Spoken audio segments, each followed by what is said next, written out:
مگر تمہارے بہنوئی کی زبان درازی کا جواب دینے کے لیے خاموش رہا۔ تم میری ابھی پابند ہی نہیں ہوئی تو آزاد کرنے کا سوال ہی نہیں بنتا۔ ہاں، اگر طلاق چاہیے ہو تو میرے وکیل سے رابطہ کر لینا، اپنی بہن اور والد کو میرا پیغام دے دینا۔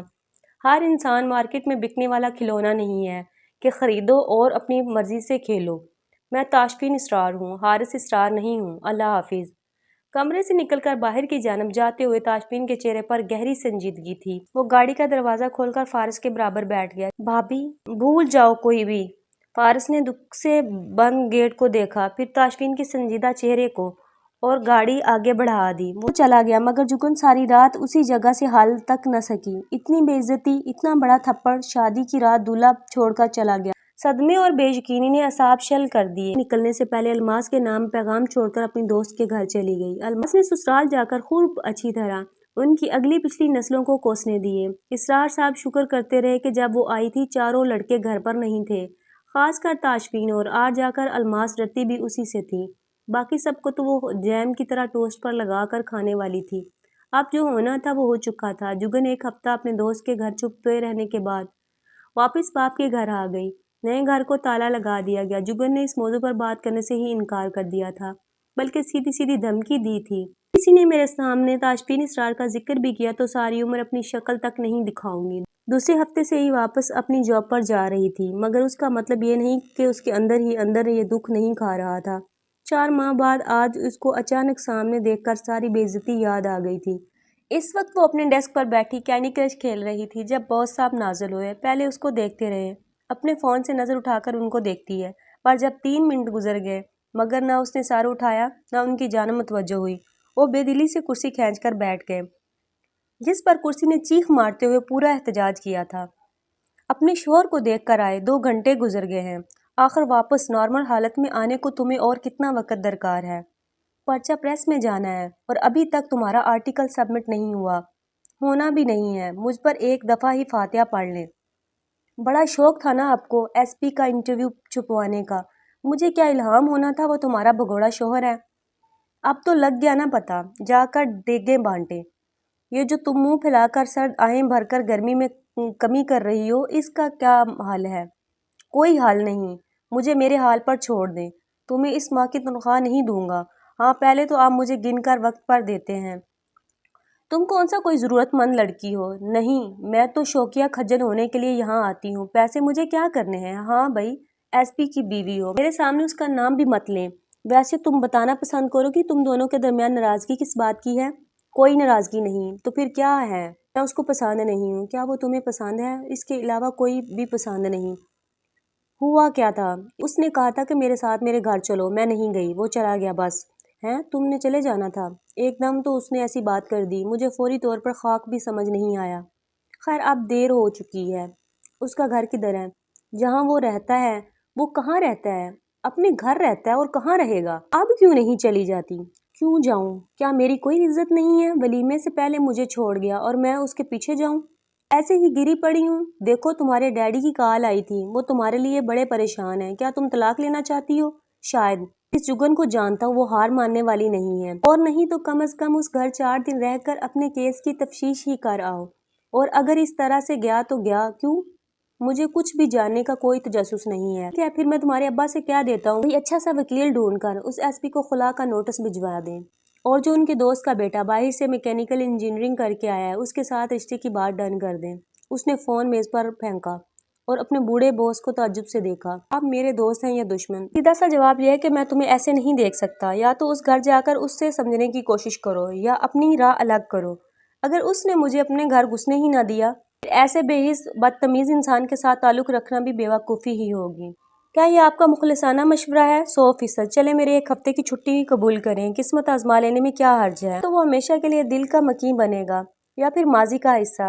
وش me good luck, best of لک۔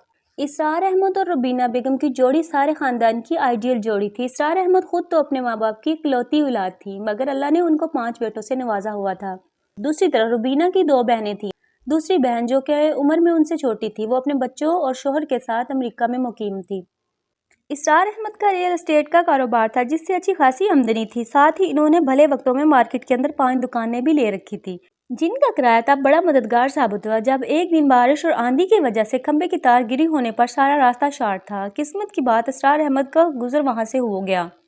اس قدر شدید بجلی کا جھٹکے لگے 3 ماہ ہسپتال گزارنے کے بعد جان تو بچ گئی مگر دونوں ٹانگیں اور ایک بازو کاٹنا پڑا۔ وہ بچوں اور بیوی کے لیے بڑا صدمہ تھا۔ فاطمہ کی جوان مردی نے گھر کو بکھرنے نہیں دیا۔ حارث کا سیٹھ اصغر کے دفتر میں نوکری تو ملی، ساتھ ہی الماس نے حارث کے حواسوں پر حملہ کیا۔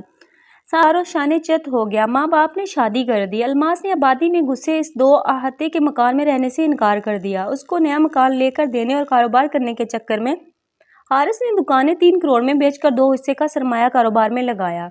ایک حصے سے بیوی کی مرضی کی کوٹھی لے لی۔ ماں باپ کو ساتھ لے جانا چاہا تو انہوں نے بہو کی شکل کے زاویے دیکھتے ہوئے ساتھ جانے سے صاف انکار کر دیا۔ پہلے حارث گھر پر خرچہ دیتا تھا کیونکہ اس نے وعدہ کیا تھا بزنس میں سارے بھائیوں کے نام شیئر کر رکھے گا، مگر جب فاطمہ کو یکدم کینسر نے آ لیا تو ان لوگوں کو بھی علم تب ہوا جب مرض آخری سٹیج پر پہنچ چکا تھا۔ تاشفین نے ایک 50 لاکھ کی رقم حارث سے لے کر ماں کے علاج پر لگا دی، مگر اس کی لاکھوں کوشش اور جتن کے باوجود ماں کی جان نہ بچی۔ حارث کی شادی کو صرف 1 سال ہوا تھا جب فاطمہ اپنے اصل ڈریس سدھار گئی۔ یہ چوٹ ایسی تھی کہ جس نے لڑکوں اور اسرار کی کمر توڑ دی۔ سب سے چھوٹا عباس صرف 6 سال کا تھا کہ ماں کی بیماری کے دوران وہ انہیں لے کر ڈاکٹر کے چکر لگاتا رہتا تھا۔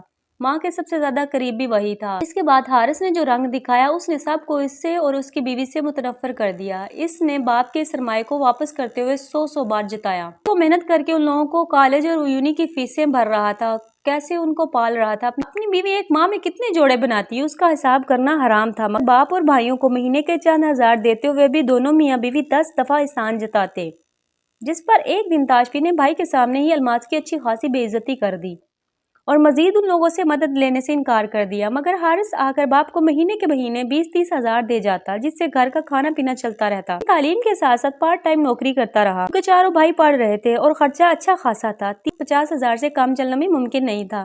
فیسوں کے لیے گھر کو گروی رکھ کر خطی رقم بینک سے ادھار لے کر کام چلایا گیا، باقی کی رقم بینک میں جمع کر دی۔ وہ خود تو اسکالرشپ پر MBA کر گیا، مگر اس سے چھوٹا فارس اور شعیب ابھی زیر تعلیم۔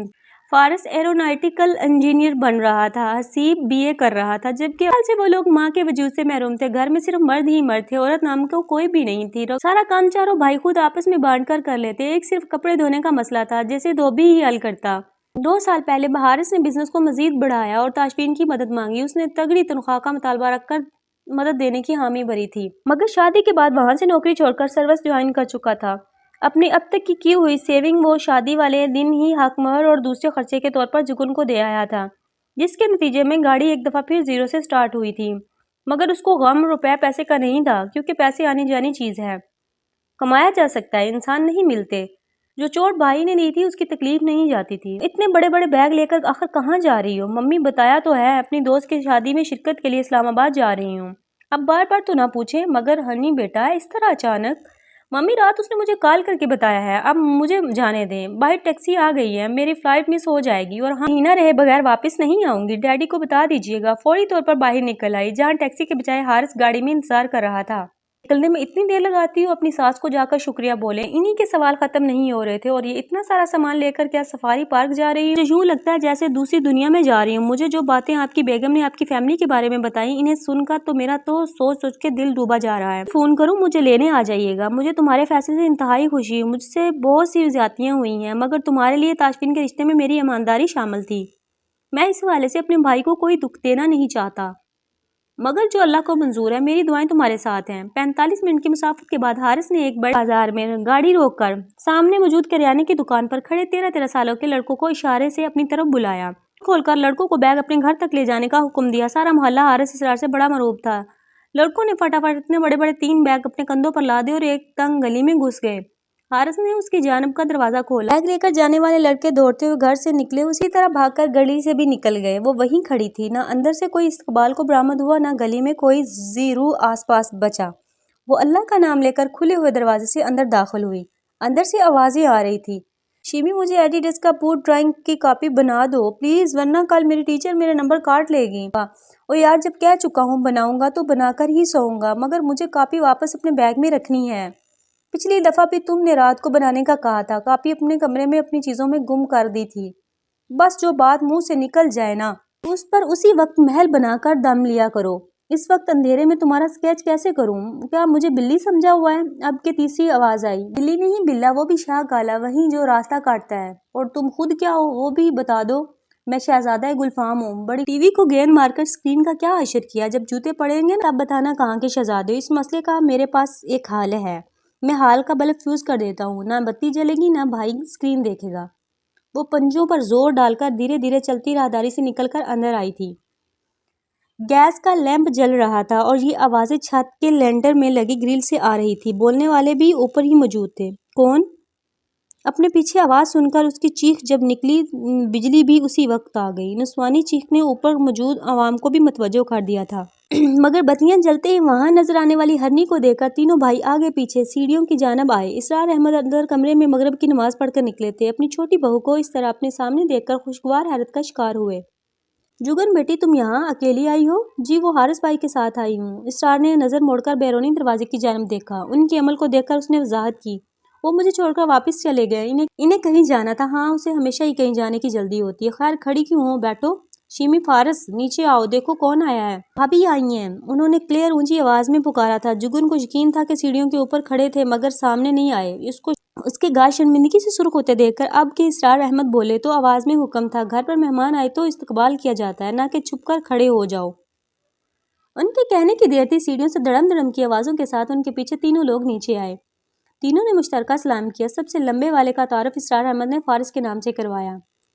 وہ ہو بہو تاشفین کی کاپی تھا مگر اس کے مقابلے میں انتہائی پتلا، حسیب، تاشفین سے چھوٹا، شکل میں اسرار احمد اور حارث بھائی سے مشابہت رکھتا تھا۔ اس نے ہی خوشی دلی سے آگے آ کر جگن سے ہاتھ میں چند پل عجیب سی اجنبی خاموشی کے ساتھ وہ سب لوگ وہیں کھڑے ہو کر ایک دوسرے سے نظریں چراتے ہوئے کرنے کی کوئی بات ڈھونڈ رہے تھے۔ یہیں بھی اسرار احمد کو ہی بولنا پڑا، بہن کا سامان اٹھا کر اندر کمرے میں رکھواؤ، اس کے بیٹھنے کی کوئی چیز پیش کرو۔ کیا ہو گیا ہے، کیوں بت بن کر کھڑے ہو؟ سب سے پہلے فارس کی زبان پر کھجلی ہوئی، کیا آپ سامان لے کر آئی ہیں؟ جگن نے مجموع کی طرح ہاں میں گردن ہلائی، اس کا بھلا کیا مطلب ہوا؟ حسیب، اس کا مطلب ہے جگن آپی ہمارے گھر رہنے کے لیے آئی ہیں۔ اب کی دفعہ جگن کی آنکھوں میں پانی آ گیا، اتنی گرمی سے اوپر سے اتنا سخت انٹرویو، اگر تو اچھی نہیں لگ رہی ہوں تو کیا میں واپس چلی جاؤں؟ تینوں بھائی اپنی جگہ ساکت ہو گیا۔ عباس آگے بڑھ کر اس سے لپٹ گیا، ویلکم ہوم۔ دوسری دونوں بھی